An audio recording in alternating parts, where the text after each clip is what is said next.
All right, New Hampshire in the truck. I'm a bit sick right now, so apologize that I'm not going to be talking as much as usual. Gonna stay 12 to 1. I usually go 14 here, but I was feeling fine at 12, so I'm just gonna keep it +4 if you stay at 12. If you go to plus 14, or sorry, if you go to 14 to 1, then you just go down 1, 2, 3 on the offset, and it's the same like angle. That's kind of the trick with that. And then brake bias, I'll go down to 57. I just like it. I don't need any of that stability on entry, so I'm just trying to get all that rotation. So I have a right way to do this and a stupid way to do this. So I'll do one lap of the right way and one way of the stupid way.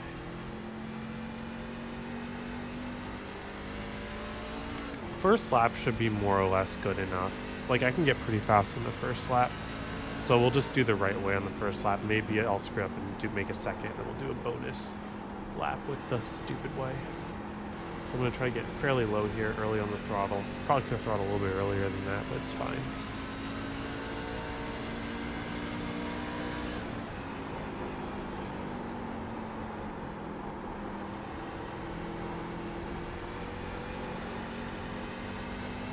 Yeah, that felt good. The key is to get your nose pointed a little bit further down than you would expect to need to. Oh, I messed that up just a little bit. I want to be a little bit lower there to start with, but we can adapt and we can still get a good run off the corner by doing that. So it still looks good there. I'm going to do one more lap. I think I can do better than that. It didn't feel right to me, even though that was good on the relative. I like getting down to here to start out with. No, but maybe that's a little sore. Yeah, okay. Well, I guess I accidentally did it the right way then, starting out higher and then turning down lower. I guess it makes sense. You want as much of a run as possible. Okay, but I'm going to show you the stupid way now. We'll see how fast I can go with the stupid way.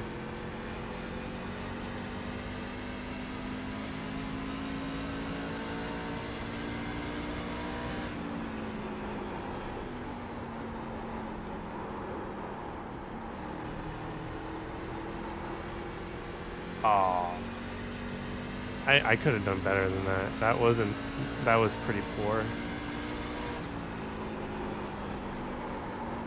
Yeah, carry more speed up here. Get the car to turn. Yeah, I guess sometimes that way is faster in New Hampshire. But maybe it's because of the refresh or whatever, but it doesn't seem as easy to get as it was previously.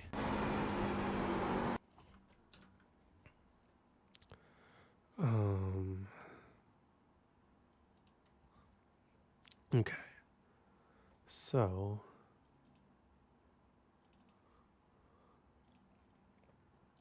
run up.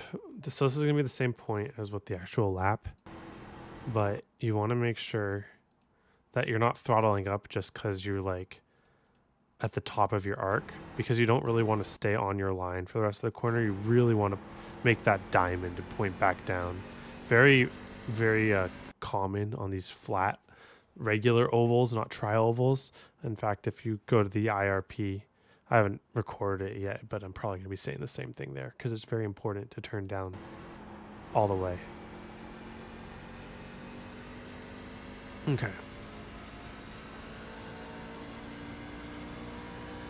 So there is, you want to get the car pointed around this one marker here.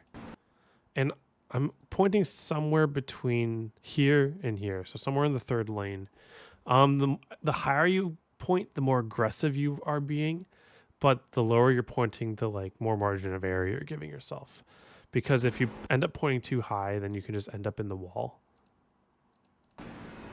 But here I'm like, I got it pretty high. And you can see it never really slid up, excuse me, too much. But now the key is I'm not forcing the car. I'm just waiting for the car to nose down. Point me all the way, not to the apron, but like the first lane, half a lane up from the bottom, somewhere around there. And then full throttle. And once I get my lefts on that first lane, it's not really where this line is. It's like around here. Once I get my lefts on that, it's going to get me a bit loose. So I just got to either pedal a bit or get my wheel right through there. But I want to use up all the real estate all the way down to that first lane. Because this setup bogs down a ton. I don't know what's up with this setup, but it's like bogging down a lot for me. So you're not gonna like have really any looseness off the corner under throttle because of how low in the revs you are. It's like borderline third gear is better. I'm gonna have to try that in the long run. I didn't think of that until now. I don't think it's gonna be better, but it's like borderline third gear is better. Same thing for 3 and 4. So again, it's just aiming somewhere in left side, somewhere in the realm of the third lane. If you really like a perfect world is you aim right on the edge of the third lane, still in the fourth lane, but then not even slide the car up at all. See how it slides up a bit here? If you can get that to not slide up at all, then you can just do it on that fourth lane edge. And then let the car point back down an aggressive throttle on exit. Don't worry about lap time. I don't know whether my track session is faster or slower than what yours is going to be because this is like week 13. I'm just making a test session versus like building a session off of the schedule, which is what I would do every other week of the season. So don't worry about the lap time. It's more about the principle. Let's try shifting. I might be missing something. But in terms of long runs, it's going to be more of the same.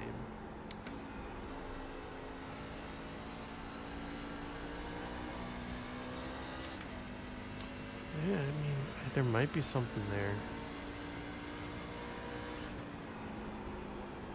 You have to wait until very late to shift.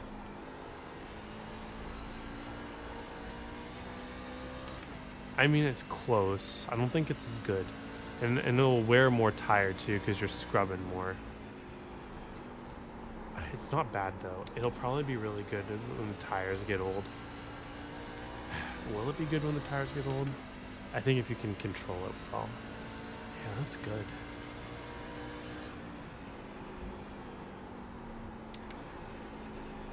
You just gotta make sure not to shift too early. Ooh, yeah.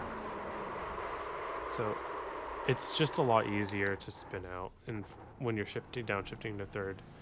Fourth, it's like impossible to spin the tires, and third, it's like super easy too. I would stay in fourth.